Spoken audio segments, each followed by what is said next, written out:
Peace, peace, peace, peace. Welcome to another episode with the original OG, aka Uncle the Corporal from OmegaFMRadio.co.uk, where we give you a little bit of this and a little bit of that. Alright? Trying to be the voice of reasoning, trying to pick the sense out of nonsense. Anyway, please share, subscribe, and leave a comment. Your comments are definitely well appreciated. Alright? Mr. Trevor Dixon, step to me, please. Omega, Omega, Omega FM. Okay, thank you, Mr. Dixon. Now, the other day, I heard of somebody telling me about this individual that he got shot recently and he was a racist. He said this and he said that, and some very derogatory things. Now, I don't know this man from a hole in the wall. I don't care about him. I don't have nothing to do with him because what he eats don't make me go to the bathroom. So I don't care about him.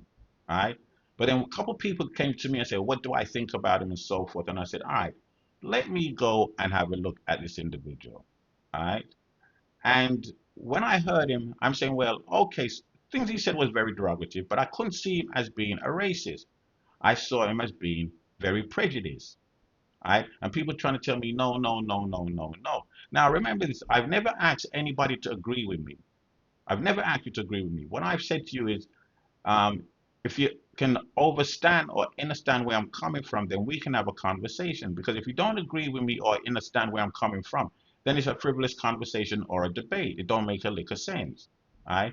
So what I would say to you is, right, is if anything I've said that you don't agree with, please leave a comment because it don't make me less of a man to say I'm wrong. But I'd like you to take a look at it from my point of view. Remember that song there? Take a look at it from my point of view. All right. Now, freedom of expression.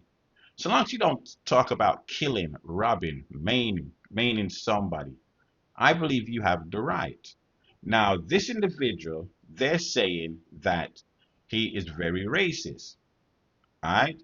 And I'm saying no. And why I say no? What is racism? You and I, as African people, right? We know what racism is. We've already come to the conclusion that it's somebody that has power, right? And they have once they got the power, they can dictate to you, change your life, right? Whoever is a racist, they will be working in the institution, the bank, uh, corporate England, corporate America, and so those kind of institutions. Now, this individual as a racist can change your life. You might want a bank loan. You're not going to get the bank loan. So what it is that there were certain things that this dude did say, right? That okay, cool. I can respect what you're saying because it makes a lot of sense. But as I said, there was other things I didn't agree with him. So racist. Here you go. You got a white boy standing up on a corner, and he see me, just an average Joe Blow white boy, all right, just an average white boy, and he called me an eager. I'm gonna slap flames out of him, all right. Now here you got a white police officer. Now this officer, right, don't like black people, but he don't say it to you. He just see you walk up to you. Where you going? I'm going in. You're under arrest. Under arrest for what? Right? Robbery. You're under arrest for he could plan something on you. He could change your life forever because he has the power and the authority to do these things. Can we be racist? Yes, we can be racist, but not in the Western world. We can't be racist in the United States, Canada, England, or any part of the Western world. Right? But we can be racist if it was in certain parts of Africa. We can see a white boy and plant him. Right? If you're a police officer or you're in a part of an institution that you could change his life. If it's you the average black person over there, you could be prejudiced. You don't like white dudes, them and so forth, and yeah, yeah, yeah, good. All right? But you can't do much to change his life forever. Besides getting acting stupid and acting crazy and violent. No, I'm not talking that. All right? But if you're a black police officer, right, and you see a white dude, you can be racist because you have the power to change his life forever, right? Who can we look at as a racist in within the last 100 years that I could pinpoint and saying yes? And the only reason why I can say he's a racist because he left a letter, he left, or you leave a message, right? Or you speak it verbally or an audio. Those are the things that we call tangible evidence to support and saying that well, this person's a racist. Now, Churchill, English Prime Minister back in the days, he wrote a letter to Bristol Bus Company stating, don't hire black people. All right. Now, this is tangible. So therefore, we know we can call him a racist because he was able or tried to change people's lives. But if you don't have the tangible evidence to support that, then you have to say that person is prejudiced. He may say something that you don't like. He could jump out of the tree and call you an igga, but I still don't make him racist. That makes him prejudiced. All right. Now, freedom of speech.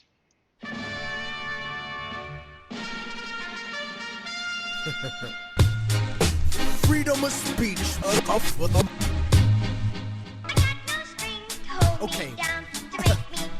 Something for the kids. Okay, freedom of speech. All right. My African Shining Prince, the one and only Malcolm X, stated, he said, uh, democracy is hypocrisy. All right, because technically you're supposed to speak and speak the truth and speak it forever. All right, but when you want to speak the truth, they want to lock you down. Now, this man they call Charlie Kirk, right? Now, my son, before I get into Charlie Kirk, because he was the one that made these derogative statements. But my son, young Pharaoh Allen. Now, you know how I feel about my son. I don't call him my son because he's mine.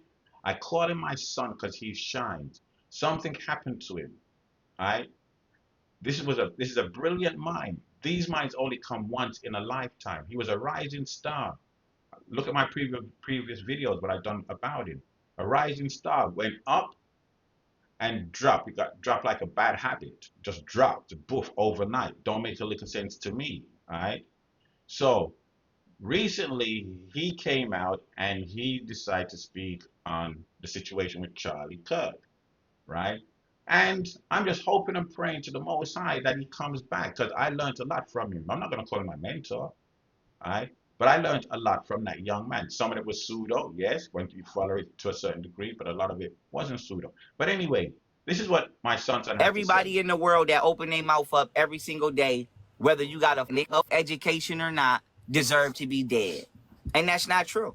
And like I said, the same way I'm saying this for him as I'm saying this for anybody, no matter what their race is. He does not deserve to be dead. Just like Malcolm X didn't deserve to die at the Alhambra. Period. You should never be shot and killed for going outside and opening your mouth and using your vocal cords. That's like getting shot and killed for waking up and taking a swiping your ass. All right, my son, young Pharaoh Allen, all right? He's speaking on the situation with Charlie Kirk, and I agree with him, all right? Because I didn't hear him say anything that was saying kill, shoot, rob, rape. He spoke it the way he saw it, and cool, he has the right to, all right? Does he deserve to be shot for that? Hell to the nizzo, no, all right? Now, take a listen. This is Charlie Kirk. I see a black pilot, I'm going to be like, boy, I hope he's qualified.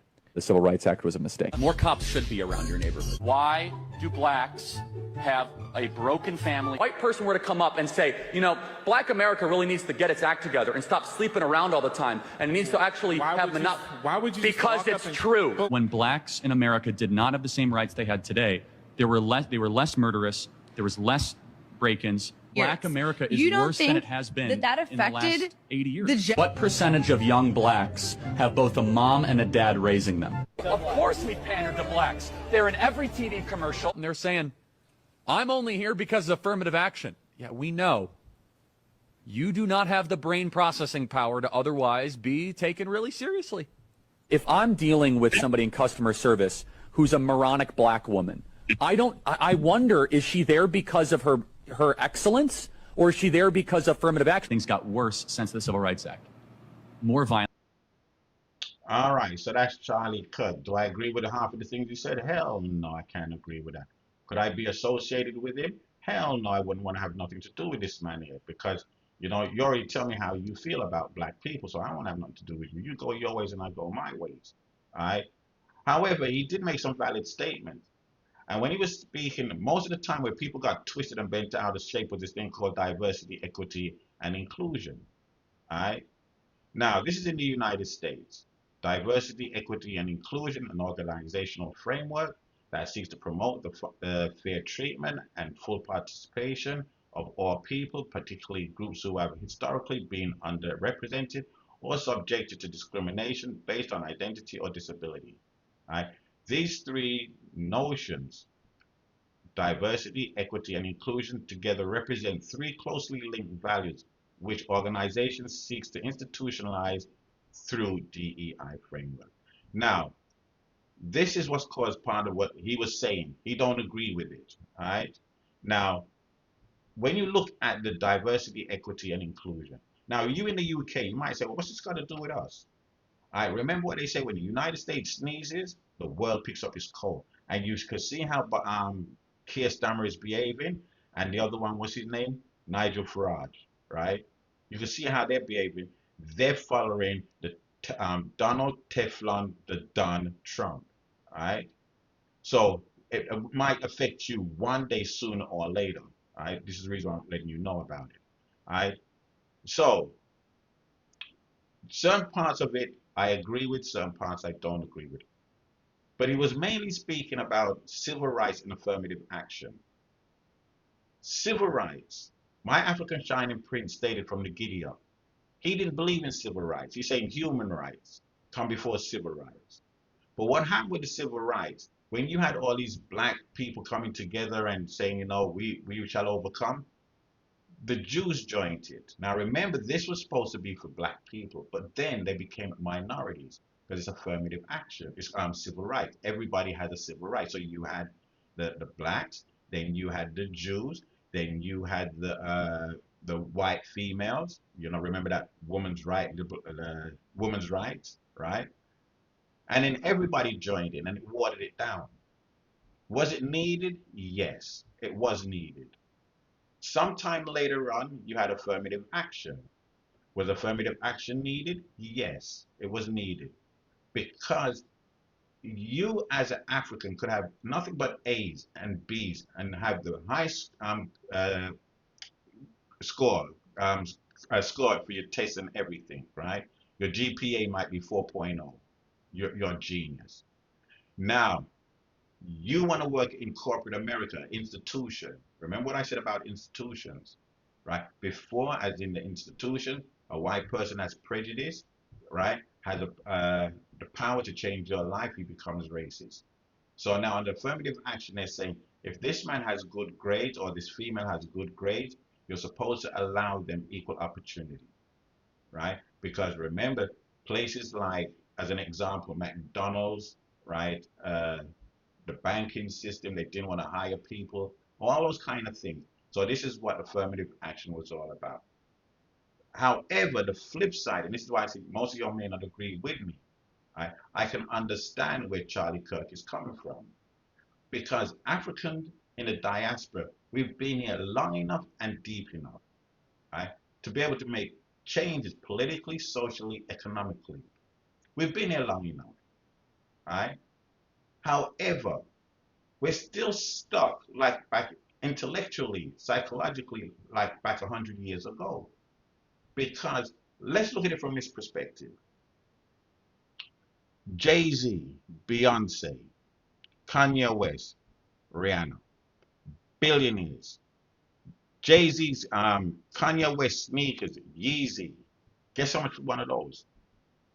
One of them is going for $1,600. I said it, $1,600. All right. Now all I had to do was Jay-Z saying, take out 1 mil out of your bill. Now he said 10 mil, just 1 mil. Jay-Z puts up a mil, Beyonce puts up a mil, Kanye West puts up a mil, Rihanna puts up a mil. Remember what this dude Charlie Kirk is stating. Keep that in the back of your mind. Now, Jay-Z comes from a place called Marcy Projects in Crooklyn, New York. And back in the days, around there, during his time, right? But those same projects that had abandoned warehouses, he could have put up a factory so that I could get a job. So I could be a proud man saying, yes, I've got a job. I'm bringing home food for the family. My children can look up to me and so forth. Jay-Z and them don't need to look no profit off of that because they're billionaires, right? They just want to make sure that the community can strive. No, they don't look over their shoulders. Here you've got Oprah Winfrey, you've got Tyler Perry, and a few others, billionaires. Right? They don't know what to do with their money. Did they look over their shoulders and put up a business so that they can hire you and I? No. But a Jew do that. A Jew, when he puts up a business, he's putting it up so that other Jews can make money. All right? The Chinese do the same thing. The Indians do the same thing. They bring in people, their own people, so that they can make money. And here's the flip side to that coin too. Here's this. They decide to make their friends rich or put them on, right? That means if he gets broke, financially broke or whatever, then he can turn around and go to his brethren or his sister and say, listen, let me get a G here, a G there, a G there, or a mill here or a mill there. And he will be able to come back on again. Not our community. So now when we're looking about affirmative action, yes, it's needed, but you've got to understand why I said I agree. And a lot of you are going to say, oh, OG, you don't know what the hell you're talking about. Leave it in your comments, right? Just don't be derogative, please. But leave it in your comments because it don't make me too old to learn. It don't make me less of a man to say I'm wrong. All right? Now, what I want you to do, and don't forget, subscribe, right? Subscribe and subscribe, leave a comment, and share. Now, remember what he stated, Charlie Kirk. Now, as I said to you, I'm going to repeat again. I don't expect you to agree with me or all I want you to do is understand where I'm coming from. All right? Take a look at it from my point of view. Take a listen to this. I want you to listen to this. African American men are really perpetuating the fear that I've placed in people's hearts. They're selling drugs to each other. They're selling drugs to children. They're recruiting their own children to sell drugs. And do you know what the consolation prize is? You get to go to prison and hang out with all of your boys for the next 5, 10, 20 years. And if you're lucky, maybe you'll get a bullet in your brain and be able to leave this earth early. That is the hopelessness that I have given young African American boys and African American girls. I've turned them into hoochies. That's what they're called. Oh yes, in their music. Oh, it's a beautiful day to destroy African American spirit because they don't know they were the kings and queens of the earth, and they cry when they see Barack Obama, but they smile when they're called. They don't know. Oh, I've got a plan for them. Oh, what's the plan? What's the plan? Oh, my plan is simple and sweet. Just keep them uninformed. You see, the slave masters from way back in the day, they knew there was a secret behind keeping African slaves to not have any type of education. Well, that's the same thing I'm doing, but we don't have to have laws now. They don't show up at school. They don't care about grades.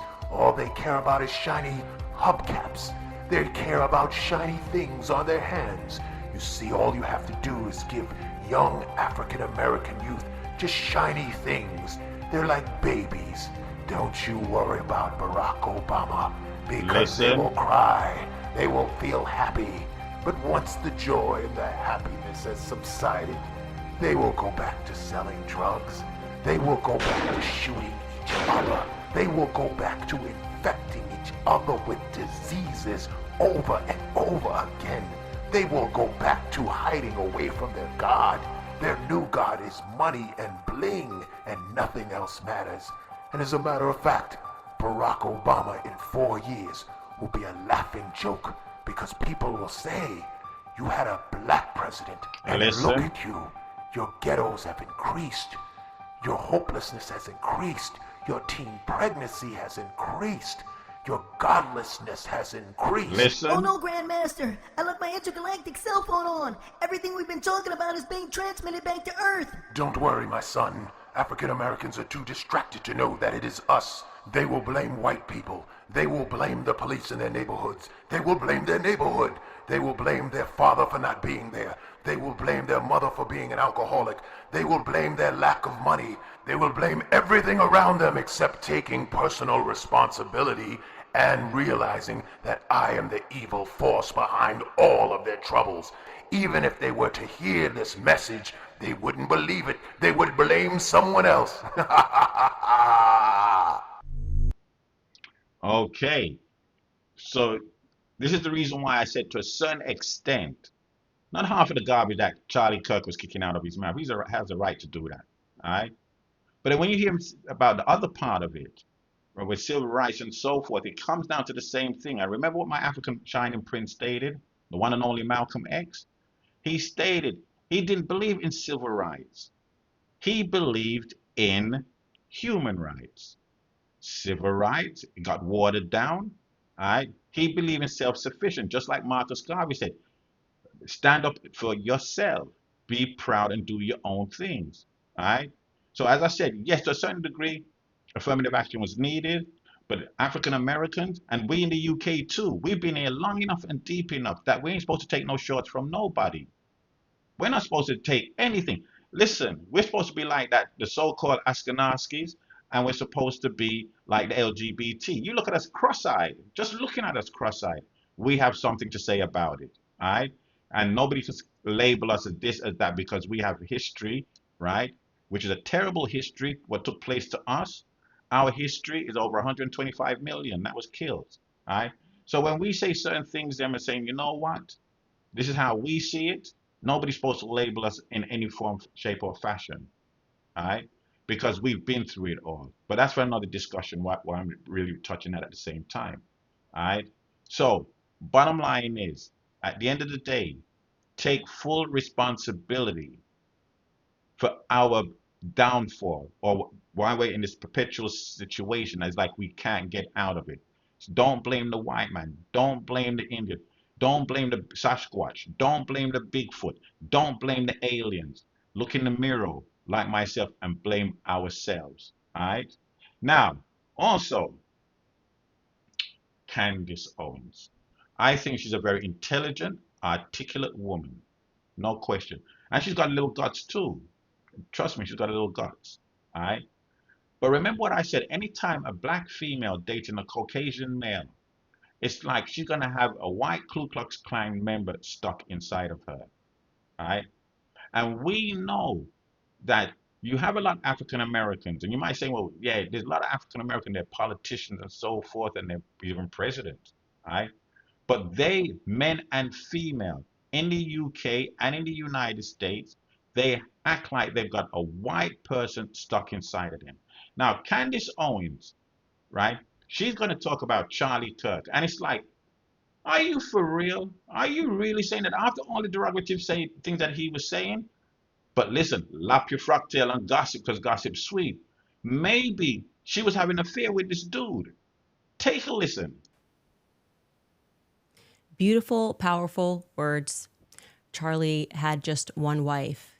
What we got to see across this weekend is that there were so many people around the world, like she said, who were deeply moved by Charlie Kirk throughout their lives and, of course, have been deeply moved by this tragedy. And what she is describing there, that fire, a lot of us are feeling it. I am definitely feeling it. I had a very tough weekend, a very tough weekend. Listen to this. I will say this. My entire life, I've not been much of a crier. It is not my choice emotion. I'm not a person who bursts into tears, and some people are like that.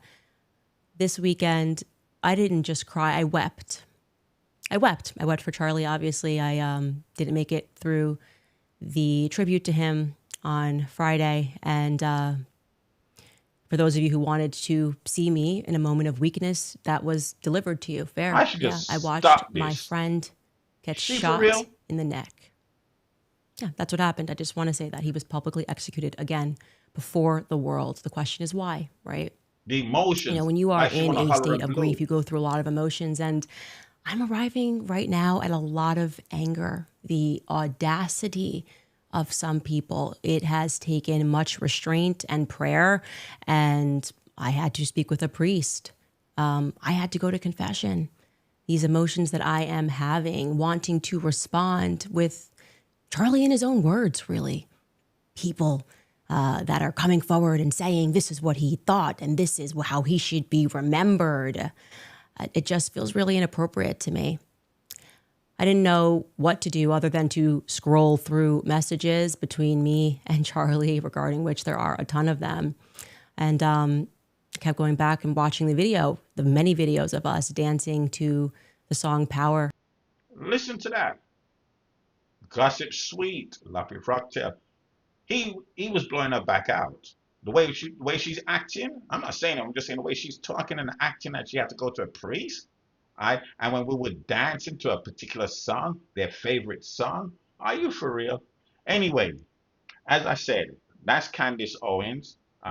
Charlie Kirk, as I said, I don't know him from a hole in the wall. I don't care about him. But it was because people asked me about this individual. I went out and looked and I said, okay, there goes this fool. Some of the things he said, I agree with him, and some of the things he don't agree with. Some of the things he said, I don't agree with. And some of the things I've said just a while ago, a lot of you may not agree with me either. So please leave a comment, subscribe, and share. And your comments will be appreciated because it don't make me less of a man to say I'm wrong.